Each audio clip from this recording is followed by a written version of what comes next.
so grand. From the reaches heights to Tour de France, you conquer every land with courage and resilience. ዮናስ ዘካርያስ ሓለባይ መን እዩ? ቅድም ብሽክለታ ኤርትራ ክላዓልን ከሎ ካብ 1989 ጀሚሩ ስሙ ከም መግለጽ ትርጋጽ ብሽክለታ ዝለዓል ሓያል ተቀዳዳማዩ ቅጽበት ንፋስ ሕምባቡ በቴክኒያ መጺና እናበሉ መወዳድርቱ አሻቡር ኪባብ ቅጽበታ ውድድር ራሕሪሕዎም መስመር ሕንጻጽ ዓወት ዝርግጽ በጠባዩ መስጉን ኒሑ ሰማይ ጠቀስ ደለይ ነገራ ውድድር ብሽክለታ ከይገበረ ፈጺሙ ዘይድቅስ ካብ ንእሽተይ ክሳብ ዓብን ስሙ በአድናቆትን አኽብሮትን ዘልዕሎ ህቡብን ዕውትን ተቀዳዳማይ ብሽክለታ ነበር ዮናስ ዘካርያስ ሓለባይ ሎሚ ኣብ ትሕቲ ፀሓይ አስመራ ኣብ መደባ ከተእንግዶ ዮናስ ዘካርያስ ሓለባይ መን እዩ? ዮናስ ሓለባይ ካብ አቡኡ ዘካርያስ ሃብተን ወላዲቱ ወይዘሮ መብራት ቀለጥን ኣብ 1971 ወርሕ 10 በስመራ ገዛ ባንዳ ተወሊዱ ዕድሚኡ ንትምህርቲ መሳእኸለ መባእታ ኣብ ገዛ ቤት ትምህርቲ ቆሓይቶ ማእከላይ ኣብ ገዛ ኸንሻ ካልኣይ ደረጃ በንዳ ማርያም ክሳብ 10 ክፍሊ ተማሂሩ ኣብ ብሽክለታ ዝያዳ ስለ ዘንበለ ትምህርቱ ቋሪጹ ንቅድም ብሽክለታ ከምኡ ብምሓዝ እጅጉ ሰብሲቡ ተረጋረገ ካብ ብንእሽቱ ጥሪት ናይ ስድሩ ስለ ዝነበርኦ ነተን ጥሪታ ምክንኻን ኣብ ምሕላብን ተጸሚዱ ይሰርሕ ነበረ ካብ ብንእሽቱ ፈታው ስራሕን ሓርኮትኮትን ድማ ነበረ ዮናስ ዘካርያስ ሓለባይ ኣብ ውድድር ብሽክለታ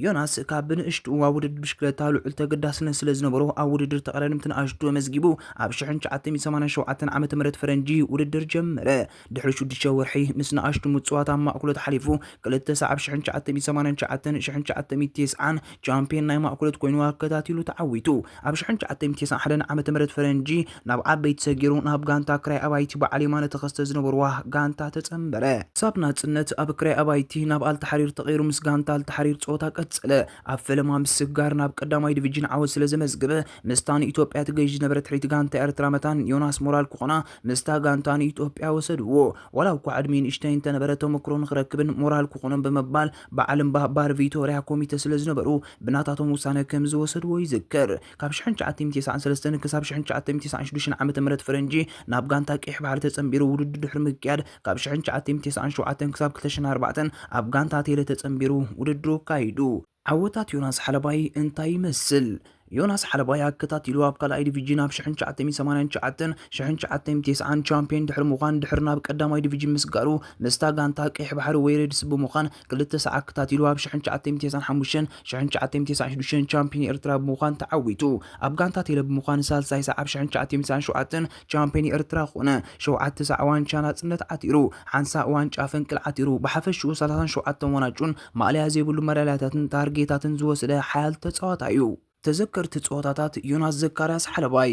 ሓለባይ ኣብ ውድድራት ውሽጢ ሃገር ኣብ ሃገራዊ ውድድራት ቅድም ብሽክለታ ዮናስ ዘካርያስ ሓለባይ ኣዝዩ ግዙፍ ዓወታት እዩ ተጎናጺፉ እዚ ግና ብንእሽቱ ዓወት ዘይተፈልዩ ኣብ ካልኣይ ዲቪዥን ምስ ተሰጋገረ ኣብ 1989 ቻምፒዮን ብምዃን እዩ ናብ ቀዳማይ ዲቪዥን ተሰጋጊሩ እዚ ናይ ፈለማ ናጽነት መንእሰይ ዝነበረ ዮናስ ካብ ተዘከርቲ ጾታታት 10 ቮለታ ዝተዳለዉ ውድድራት ሞኖፖሊን ኩሎም ተጻወትን እናራሕረሐ ኣብ 10 ቮለታ ሰዓሩ እሞ ዮናስ ኣብ ቅጽበታዊ ውድድር መርትሓዚ ከም ዘይብሉ መወዳድርቱን ኣፍቀርቲ ብሽክለታን ፈለጠ እዚ ናይ ግሊ ማልያ ለቢሱ ቡልቁስ ተወዳደረ በቀጥታ ክራይ ኣባይቲ መንጠለቶሞ ኣብ እቶም ኣብ ክራይ ኣባይቲ ዝነበሩ ተጻወትን ሒደት እዋን ጋንታ ክራይ ኣባይቲ ወኪሎም ድሕሪ ምጽና ብሓባር ናብ ጋንታ ኣልተሓሪር ተቐይሩ ካብ ጋንታ ኣልተሓሪሩ ብሓባር ጋንታ ሬድስ ተባሂሎም ተጸውዑ ዮናስ ሓለባይ ምስ ሬድስ ብምዃን ዓበይቲ ሃገራዊ ዓወታት ረኺቡ እዩ ኣብ 1997 ካብ ሬድስ ወፂ ምስ ጋንታ ቴሌ ምስ ተጸምበረ እቲ ንጋንታ ሬድስ ከም መዋላይ ኣካል ሒዝዋ ዝነበረ ወዲ ባካሮ ቅድሚ ጾታ ዝህቦ ዝነበረን ተጻወቱ ማዕዳ ንዮናስ ክትገድፎ የብልኩምን ሓደራ ተጠንቀቁል ብምባል በትር ምኽሩ የመሓላልፍ ነይሩ እንተኾነ ዮናስ ሒዝካ ዝተሓተ ጸዋታይ ብዘይ መንባሩ እቲ ብፍላይ ኣብ 1997 ቀዳማይ ድሕሪ ወፂኡ ንሳሳይ ግዜ ቻምፒዮን ኤርትራ ስለ ዝኸውን ዮናስ ዘካርያስ ወዲ ባካሮ ሓደራ ዝገበርና ጌርና ካብ ሳሳይ ግዜ ቻምፒዮን ምዃን ክንዓግተሉና ብምባል ይዛርቦም ነበረ በቲ ሓደ ሽንኽ ድማ ዮናስ ዘካርያስ ንሬድስ ሓዲጉ ናብ ጋንታ ቴሌ ብምጽምባሩ እቲ ዝነበረ ጓህደ ላምባ ከም ዝወስኾ ኾነ ህልኽ ዝመልኦ ጸወታታት ኣብ 1997 ከም ዝእንገድ ባእጉኡ ኩሉ ፍቃር ስፖርት ትጽቢት ገበረ ዮናስ ሓለባይ ኣብ ጎልጎል ዩኒፎርም እምበር ዓቐምናት ይኮነትን ዝብሉ ዝነበሩ ኣከታቲሉ ኣብ 1995 ኣንበሳ ዓቐብ ኮይኑ ስለ ዝተሰለመ ሳልሳይ ሰዕ ኣንበሳ ዓቐብን ቻምፒዮን ኤርትራን ንኸይከውን ጋንታታት ተጻወትን ኣብ ቡርቱዕ ጥምጥም ኣተው ወዲ ባካሮ ንዮናስ ከይተሓድጎ ትብል ቃል መውጽኢት ኣፉ ኾነት ውድድር ቻምፒዮን ኤርትራ ቅድም ብሽክለታ ካብ ኣስመራ ኣፈልባ ካብ ኣፈልባ በዓላ ጌርካ ብነፋሲት ኣቢልካ ናብ ኣስመራ ምድያባብ ዝነበረሉ እዋን 5 ተጻወት ናይ ሬድስ ካብ ኩሎም ተጻወት ተፈንቲቶም ኣስመራ ክኣትዎ ቀሪቦም ኣለዉ ምስ ተሰምዐ ወዲ ባካሮ ዓወት ናብ ሬድስ ይሉ ጨደረ በማዕዶ ሽዱሽተ ተጻወት ተራዩ መን ዮም ሻርሻይም በለፍቃር ስፖርት አምናይ መወዳእታ ቅጽበታ ውድድር ዮናስ ሓላባዩ ሻርሻይም ኒሩ ንኩሎም በታቲቆም ሕንጻጽ ናይ መወዳእታ ረገጸ ወዲ ባካሮ ከዓብድ ደልኤ ሽዑብቲ ጸወታ ንዮናስ 1-10 ብዝብል ሽም ኣፍቀርት ስፖርት ክብሪ ሃብዎ ኣበስመራ ዓዱ ኸላ ኣስመራ ብዝነበረ ውድድር ቻምፒዮን ኤርትራ 1997 ሕጂውን ዮናስ ሓላባዩ ራሕሪሕዎም ኣትዩ ኣብ መስመር ኣስመራ ዓዲ ቀይሕ ዮናስ ቀዳማይ ብምውፃእ ውድድሩ ዛዚሙ በኣብ ናይ ከረን ናይ ዓቐብ እዮም ሲዒሮም እምበር ኣብ ኩሉ ዝተገብረ ጸወታታት ዮናስ ሓላባይ ዝሓደገሎም ኣይነበረን ኣብቲ ኣብ ጎደና ሓርነት ዝነበረ ናይ መዛዘመ ጸወታ ዳርጋ ህዝቢ ኤርትራ ኣብ ገዝኡ ዝተረፈ የለን ብዝብል ዘረባ ናብ ጎደናታት ኣስመራ ግምጥሊሉ ይመጽዩ ኣብ ናይ መወዳእታ ሕንጻጽ መን ረገጸ ዮናስ ዘካርያስ ሓላባይ በቅጽበት ንፋስ ናይ መወዳእታ ሕንጻጽ ረገጸ ህዝቢ ብተሓጓስ ክጽለል ደልኤ ጎደናታት ኣስመራ ሓላባይ ብዝብል ጻውዒት የህሚማ ካብ ቆልዓ ክሳብ ሽማግለ ሓላባይ ጥራይ ኮነ ዘረባ ዮናስ አከታቲሉ ቻምፒዮን ዓቐብን ቻምፒዮን ኤርትራ 1997 ብምዃን ተዓወተ 3 ሰዓት አከታቲሉ ኣብ 1995-96-97 ቻምፒዮን ዓቐብን ቻምፒዮን ኤርትራን ኮይኑ ዮናስ ዘካርያስ ሓላባይ ዘውድ ደፍአ ብፍላይ ኣብ ናይ መወዳእታ ቅጽበታ ውድድር ብሽክለታ እንተዘየበላሽዩ ዮናስ ሓላባይ ኣብ ቅጽበታ ውድድር ስዕሮ ስለዘየለ ደወል ክድወልን ከሎ ልዑር ርእሰ ተኣማንነት ኣለዎ ወትሩ ድማ ይስዕሮም ነበረ ኣብ መበል 10 ዓመት ናጽነት ኤርትራ ንኽብሪ መዓልቲ ናጽነት ኤርትራ ኣብ ሲኔማ ሮማ ኣብ ዝተኻየደ ውድድር ቅድም ብሽክለታ ካብ ዓዲ ጥልያን ጋንታ ማርካ ፖሎ ሓያላት ተቐዳድምቲ ሒዛን ድምቀት መዓልቲ ናጽነት መሊሱ ዘበረኸ ውድድር ተኻይዱ ኣብቲ ውድድር ንደቂ ሃገርን ኢጣልያን ስዒሩ ቀዳማይ ደረጃ ሒዙ ዮናስ ሓላባይ ተዓዊቱ ኣብቲ ፍጻሜ ሜጀር ጀነራል ገብረ እግዚአብሔር ውጩ ኣብቲ ውድድር ተረኺቡ ክዕዘብ ድሕሪ ምጽናሕ ዮናስ ቀዳይ ምስ ወፀ 2000 ነቐፋ ወፈያ ወፊሉ ዮናስ ሓላባይ ደኣ ኣሽምባይ ብሽክለታ ባቡር ስሒብኪያ ኪድን ተልኪዑ ባቡር ጎቲቱ ክኸይድ ዝኽእል ብምባል ኣብ ልዕሊ ዮናስ ዘለዎ ኣድናቆት ሂቡ ነይሩ ዮናስ ሓላባይ ኣብ ወፃኢ ሃገር ድሕሪ ናይ ሱዳን ከም ተቀዳዳማይ በኽሪ ተመክርኡ ኣብ ዝኣተወ ጾታ ብሉጽ ምንቅስቓስ ውጽኢትን ከመዝግብ ምስ ጀመረ ብቐጥታ ኣባል ሃገራዊት ጋንታ ቅድም ብሽክለታ ኤርትራ ብምዃን ኣብ 1993 ዓ.ም ናብ ዓዲ ጥልያን ከይዱ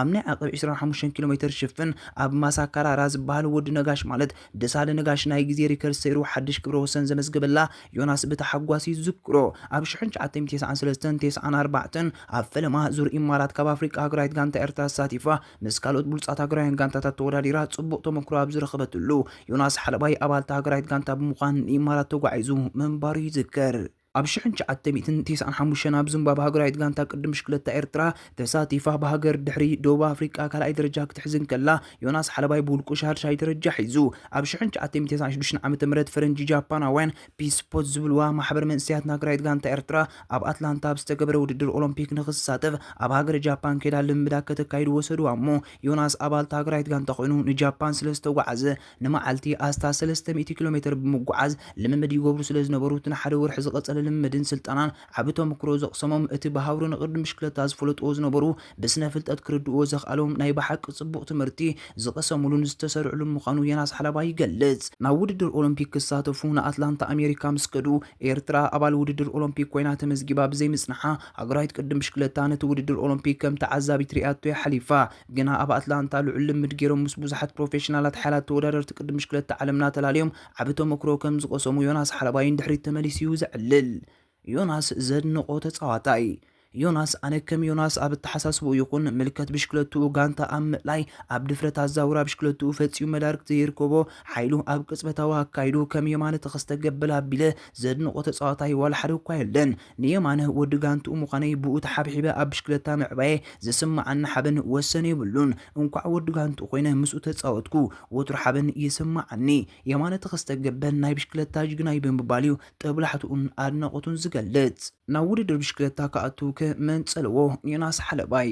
ዮናስ ሓላባይ ብንእሽቱን ከሎ ኣብ ገዛ ባንዳ ጥላን ዕንክሊል ሒዙ ነቲ ብልቢ ከምኡ ክኸውን ዝበጎ ዝነበረ ወዲ ገዛውቱ ፍጹም ጊሎን ዕንክሊሉ እናበለ ኣነ ፍጹም ጊሎም እየ እናበለ ኣብ ጎናታት ገዛ ባንዳ ይዘውር ከም ዝነበረ በቓሉ ይዕልል ንዓይ ናብ ውድድር ብሽክለታ ንኽኣቱ ጸልወኒ ፍጹም ጊሎሚ ብምባል ኣብ ፍጹም ጊሎም ዝነበሮ ኣድናቆት ይገልጽ